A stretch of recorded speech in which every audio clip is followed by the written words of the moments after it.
Welcome to Creation versus Evolution, Man's Consciousness, the Real Me. And this is topic 23. What is my consciousness? My consciousness is my inner self. It's private to me.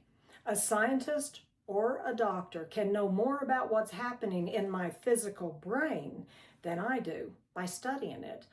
But he can't know about my mind without asking me to reveal it.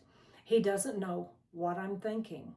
For a scientist or a doctor to know what I'm thinking, they have to ask me because it is my inner being or private to me. That's the difference between the brain and the consciousness or our soul. Okay? Why can we know that the soul or the consciousness is real? First, because we're aware of the difference between our consciousness and our body. We know that our body is not the same as the real us. When I was about 14 years old, my older sister Carrie went into a diabetic coma and stayed in the coma for 4 months. During that time, she suffered horrendous stuff to her body. She suffered through 3 different heart attacks, pneumonia twice, severe internal bleeding. She had surgery to remove much of her stomach. Her body quit producing protein, which made it swell very badly. She suffered from phlebitis, several infections, and had an elevated temperature much of the time. 1 3-week period, it went from 104 to 106. They couldn't get it any lower.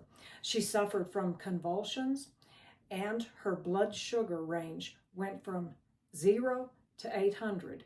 When it was down at 0, she had additional breathing problems. She was placed on a respirator after the first heart attack, which of course added the danger of her having to learn to rely on the ventilator in order to breathe.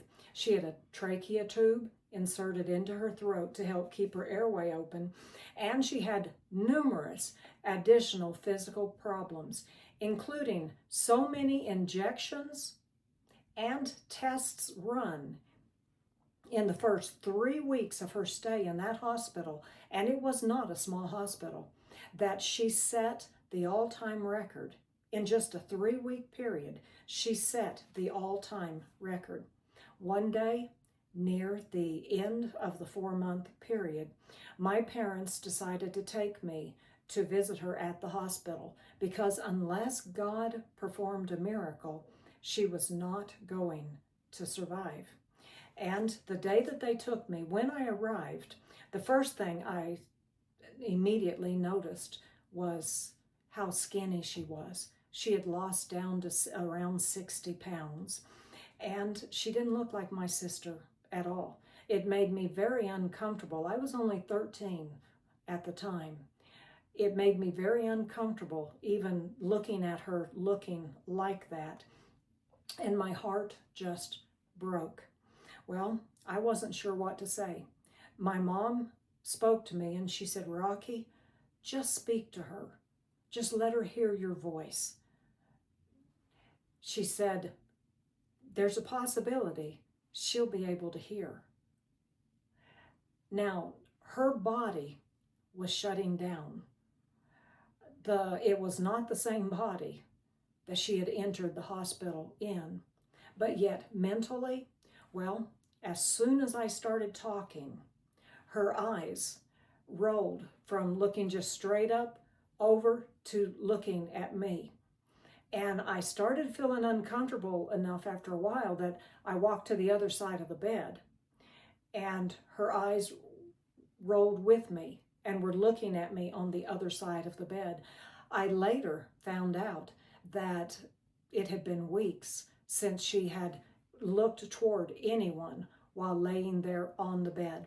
You can't convince me that the real Carrie, my sister, was not there at that point, even though her body was shutting down.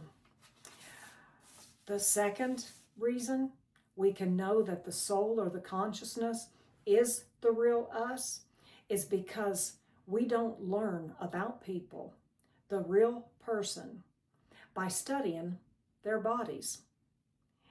We learn about them by finding out how they feel, what they think, what they're passionate about, and so forth.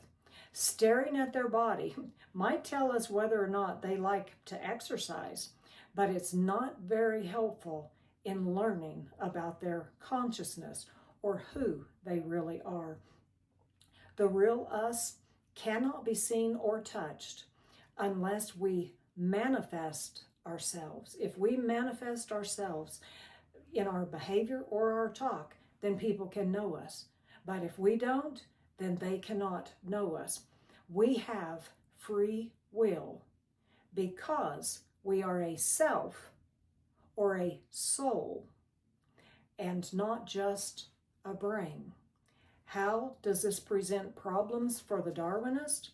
Well, because there is no materialistic answer for the real you, your soul, or your consciousness. Atheist Colin McGinn agrees. He asks, and this is his quote, "How can mere matter originate consciousness? How did evolution convert the water of biological tissue into the wine of consciousness? Consciousness seems like a radical novelty in the universe, not prefigured by the after effects of the Big Bang. There's no way to explain it. So how did it contrive to spring into being from what preceded it? How did consciousness come from water?" In Lee Strobel's book, The Case for a Creator, a book where he goes much more in depth into man's consciousness than I have gone in just 4 topics, he quotes J.P. Moreland as saying, "The point is that you can't get something from nothing. It's as simple as that. If there were no God, then the history of the entire universe, up until the appearance of living creatures, would be a history of dead matter with no consciousness.